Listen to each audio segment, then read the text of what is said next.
Olá, caros amigos do canal Beninu, Friburgo e Foco. Seja bem-vindo.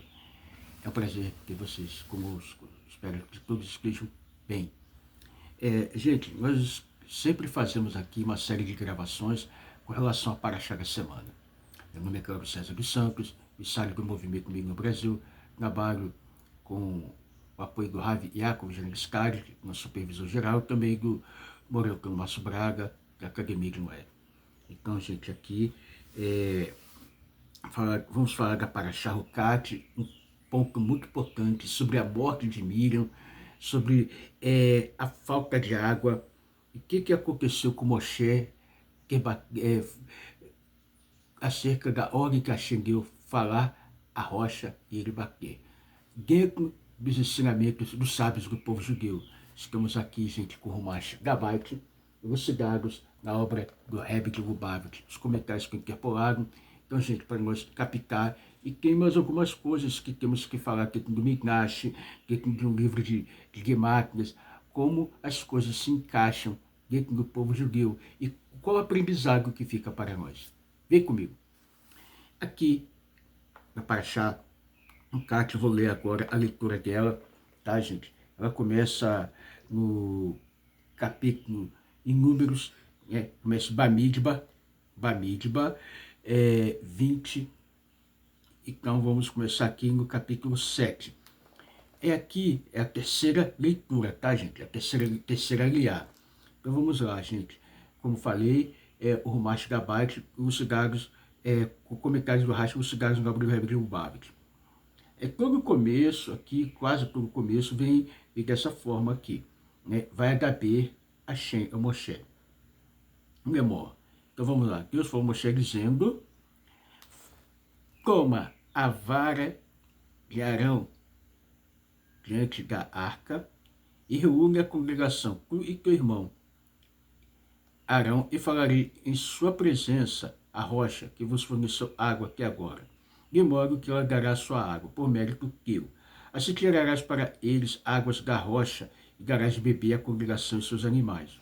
Moshe tomou a vara diante de Deus, conforme ele lhe ordenara. Moshe e Arão milagrosamente reuniu toda a congregação na pequena área de frente da rocha. Porém, ao secar-se, a rocha da qual antes fluía água rolara no meio das outras, de forma que Moshe não pôde identificá-lo. O povo lhe disse: que diferença faz de qual rocha tirarás água para nós? Apontando para outra rocha qualquer, Moshe lhe disse iradamente: agora escutai todos os rebeldes. Acaso dizeis a mim e a Arão o que fazer?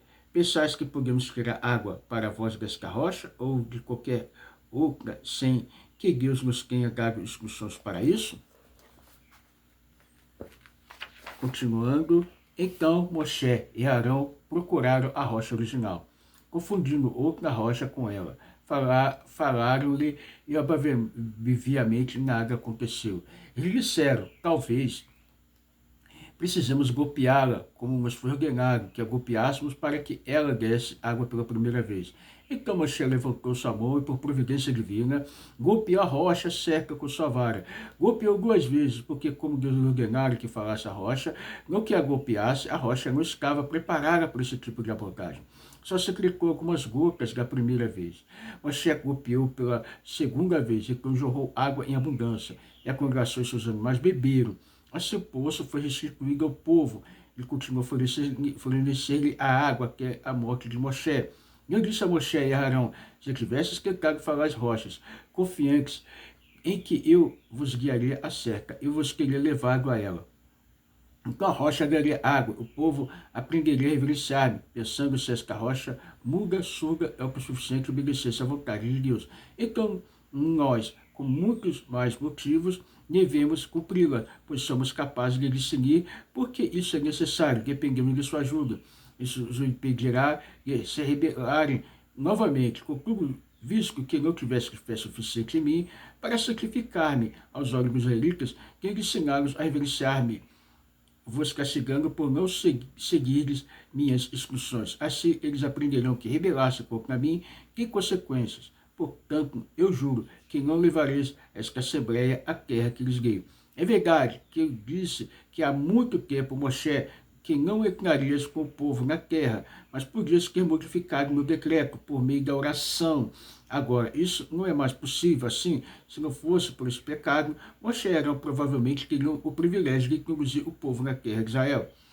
Deus prometeu a Moshe que ao mencionar a morte dele e de Arão, a Torá sempre notaria que eles foi proibido de entrar na terra de Israel por causa desse pecado, para que não se pense que eles estavam entre os que pecaram, os espiões. Embora Moshe tivesse cometido o pecado mais grave, a duvidar do poder de Deus que livrou a cavar, ele fizera privadamente e, portanto, não dera um mau exemplo ao povo. Aqui, ao golpear a rocha, Moshe deixou de seguir as instruções de Deus em público.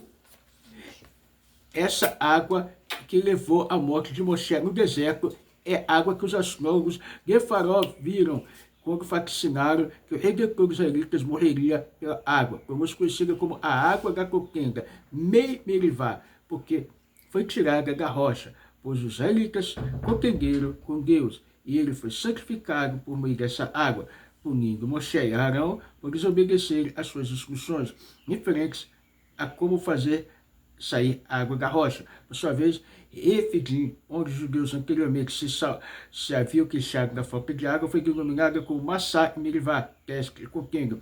Nesse momento, Deus também rescindiu sua promessa de dar ao povo as terras dos Amonitas, Moabitas e Edomitas, imediatamente após a sua entrada na terra.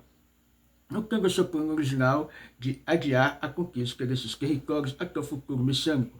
No obstante, como será explicado mais adiante, Deus queria dar aos israelitas as porções de Amon e Moabe, que tinham sido conquistadas pelos amoritas, de modo que ele disse a Moshe que conduzisse o povo para entrar na terra pelo leste, não pelo sul.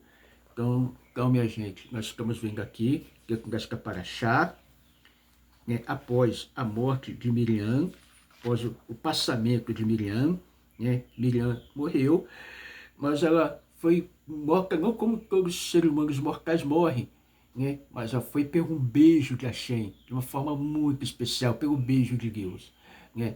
Ela não teve sofrimentos, né, alguma coisa mais específica, como a maioria dos seres humanos tem, mas Hashem beijou-a e isso é metafórico, tá, gente? Hashem não beija ninguém, que foi de forma suave, de forma branda, de forma sublime, a sua alma nem cedeu, tá, gente? Então, sabemos que o poço de Miriam, Miriam tinha um grande mérito, a água ali no deserto era mérito de Miriam, que no caso, Miriam, ela no tempo do decreto do rei, né, no tempo do decreto de Faraó, o que ela fez? Papai, mamãe, vocês estão sendo mais duros, papai só está sendo mais duro do que o decreto de Faraó. O decreto de Faraó está matando apenas o que? Está matando apenas os homens, os meninos, mas vocês estão impedindo de vir meninas, de ter geração. E ela, né, salvava as crianças com a sua mamãe, né, as parteiras, eram elas, ela salvava, então teve muito mérito. O mérito também de acompanhar ali a arca, a qual Moshe foi colocado na água, então ela acompanhou, correu atrás, então quer dizer, ela teve muito mérito, e o mérito dela de ser tão grande, né, que as águas ali, né, as fontes de água eram méritos dela, mas quando ela faleceu, parou a água, parou de dar água. O povo começou a questionar, começou a reclamar, mas também não fizeram o devido, tá, gente? Não fizeram o devido, aqui não relata o enterro de Miriam, porque eles não prantearam a forma que tinham que prantear, mas reclamaram da água, né? Começaram a questionar sobre a água, começaram a questionar Moshe, e Hashem falou para Moshe, Hashem falou muito claro para Moshe, fala, não toca não. Na primeira vez, lá nas águas da contenda, em Massá Merivá, ele tocou, Hashem tocou, mas aqui Hashem queria que falasse, porque ao falar, o povo entender que se uma pedra, como nós falamos aqui, se uma pedra que é muda, não fala, né, que tem, não tem essa vitalidade do ser humano, obedeceu. Quanto mais nós, seres humanos, que temos raciocínio, intelecto, emoções ativas. Então, o que aconteceu, gente, o que aconteceu Moshe primeiro bateu, né, e bateu na rocha.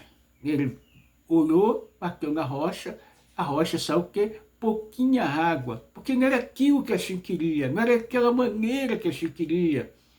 Né? Observamos, ele chamou primeiro o povo de rebelde, né? Ele chamou, os Ereviraves se levantaram, constituíram uma grande perturbação entre o povo, e Moshe ficou condicionado àquela situação de ira, e a ira faz o homem errar. Mas vamos falar daqui a pouco, o que a ira, o que faz com o homem? Vamos aqui, dentro do livro, ele diz aqui, Ish Amudote, e nos comentários de Rashi, né, Baal Turim e alguns comentaristas, vamos entrar dentro dessas explicações, o que a ira faz, o poder da ira. Vamos lá, o poder da fala. Aqui, estudamos que Deus ordenou a Moshe tomar sua vara e falar rocha para dar água, mas não bater nela. Podemos concluir e aprender desse fato uma lição. Isso aqui é uma lição para a educação até dos nossos filhos, tá, gente? Dos nossos netos, assim por diante. Educação é importante e necessária, conversar, dialogar e não usar de violência física ou verbal. Pois pelo fato de Deus haver ordenado a falar, podemos entender se esta é a melhor e mais eficiente forma de educar nossos filhos.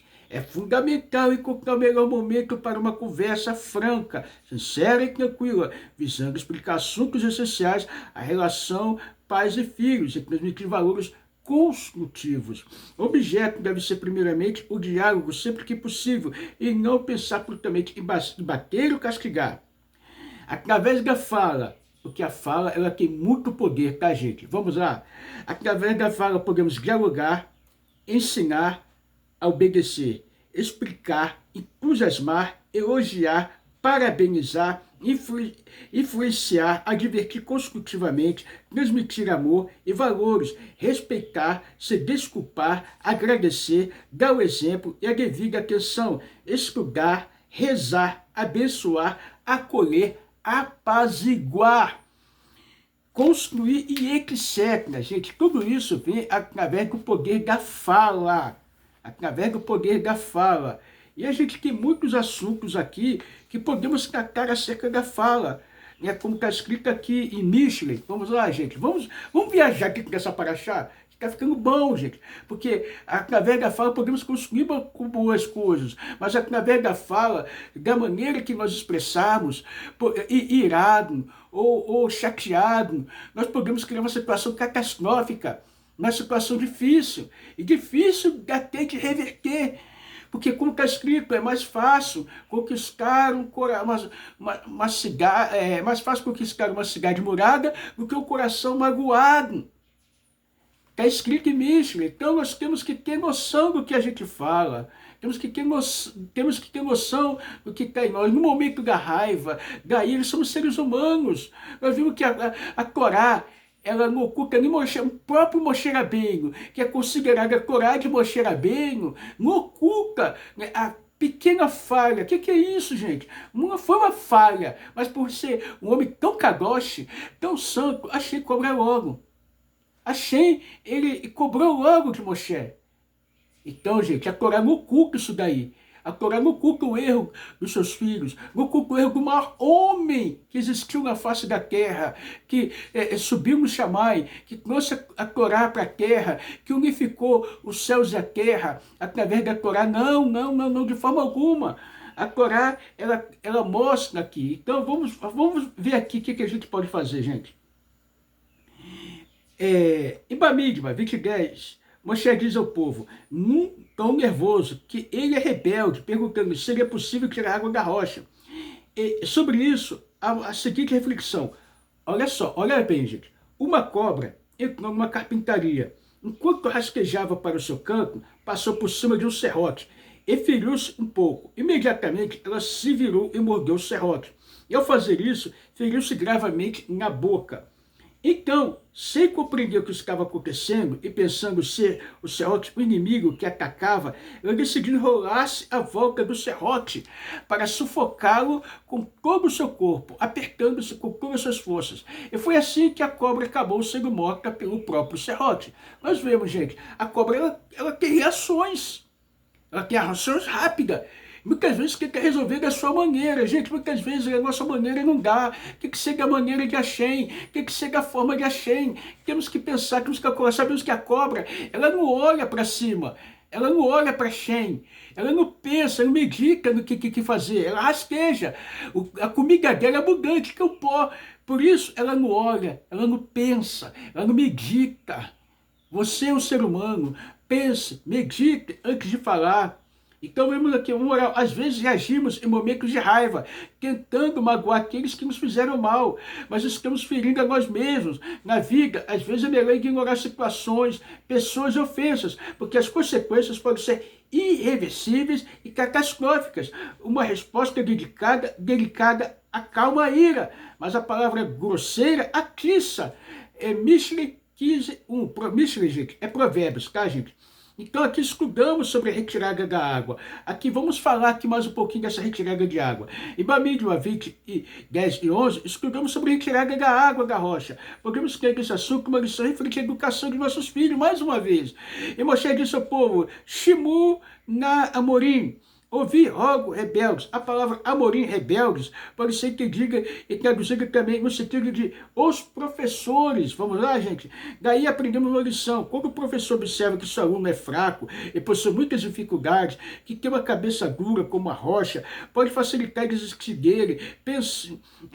Pode facilitar a desistir dele, pensando que ele não tem como progredir. Por isso, consta, ouvir, rogo, professores. A Torá possui soluções para esse problema. Vocês argumentam, porventura, podemos fazer essa água desta rocha para vós? Ou seja, um aluno que possui dificuldade de entendimento, sendo duro como a rocha, sairá dele água. Um bom resultado, ele terá futuro. Então está escrito, e feriu a rocha com a sua vara 2 vezes, passou que 11. Ou seja, os mestres devem tentar novamente, insistir até despertar o conhecimento. E a consciência do aluno deve abrir seu coração à mente para a Torá e desenvolver sua autoestima, aproximando com amor e carinho. Sendo assim, exal muita água e beber a congregação e seus animais. E eles verão o sucesso e resultado de seus esforços quando esse aluno desenvolver e progredir através do entendimento da Torá. Então, gente, é muito importante na educação dos nossos filhos persistir, o professor insistir, persistir. Pode dar água, pode. Já vimos a história de um Rebbe que ensinou o seu aluno 400 vezes. Muitas e muitas vezes aquele aluno aprendeu, foi um grande sábio. Gente, é muito importante saber lidar com situações adversas. Temos o exemplo de Moshe Rabbeinu, tá, gente? Moshe Rabbeinu, ele não entrou na terra, tá? Achei que poderia ter mudado, como nós lemos aqui, mudado a situação, que ele tinha falado que ele não ia entrar na terra, mas ali foi a última oportunidade. Porque a Hashem lhe dá sempre oportunidade. Mas não quer dizer que aquilo dele foi mal. Não, porque na era messiânica nós sabemos que Moshe Rabbeinu vai se levantar com a geração do deserto.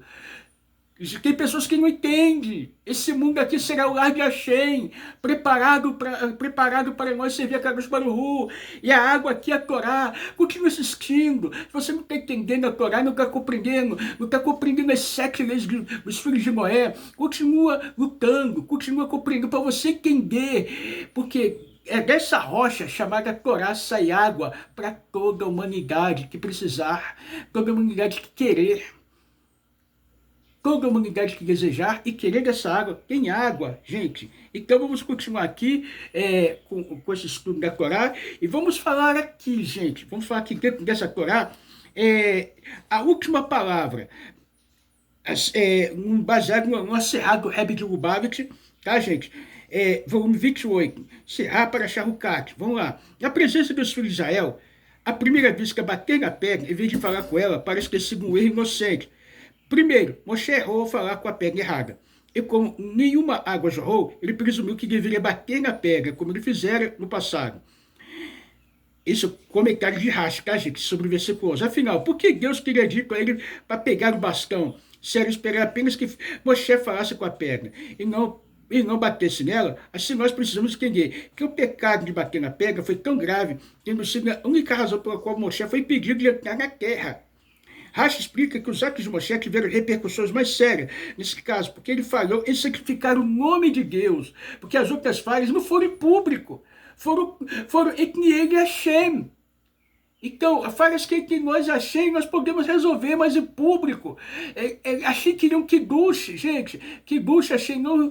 Então ali não houve o kiddush Hashem. Mas para Moshe foi uma cobrança muito forte pela estatura que ele tinha. Talvez para mim, talvez não para mim, para muitos, na nossa geração, né, não seria uma coisa tão grave. Mas para Moshe Rabbeinu foi forte. E olha que é chamado Moshe de Torá. A Torá chamou Moshe de Torá e não ocultou essa situação de Moshe. Gente, Baruch Hashem, a Torá não é como os outros livros inventados por homens que querem ocultar e sacrificar um certo personagem dele, santidade, em cima de tudo que nunca errou. Não, gente. A Torá é tão assim, sublime, que mostra aqui a condição do homem mais humilde e modesto da terra. Então vamos lá. Rashi explica os atos que tiveram repercussão mais séria nesse caso, porque ele falhou em santificar o nome de Deus em público. Daqui nós vemos que quando se trata de santificar o nome de Deus, as intenções da pessoa são irrelevantes. É a realidade percebida como as pessoas interpretarão os atos de alguém que conta. Então, baseado na Serra do Rebbe, como eu já falei, volume 28, página 127, 8, Serra para Charrucac, 5743. Então, gente, aqui nas palavras do Rebbe, está falando acerca da santificação, o Kiddush Hashem. Então, gente, vamos fazer Kiddush Hashem. Olha só as implicações das nossas ações no livro Sabedoria do Dia. Eu disse a Moshe Aaron, dado que não tiveram suficiente fé em mim, ao atuar os líderes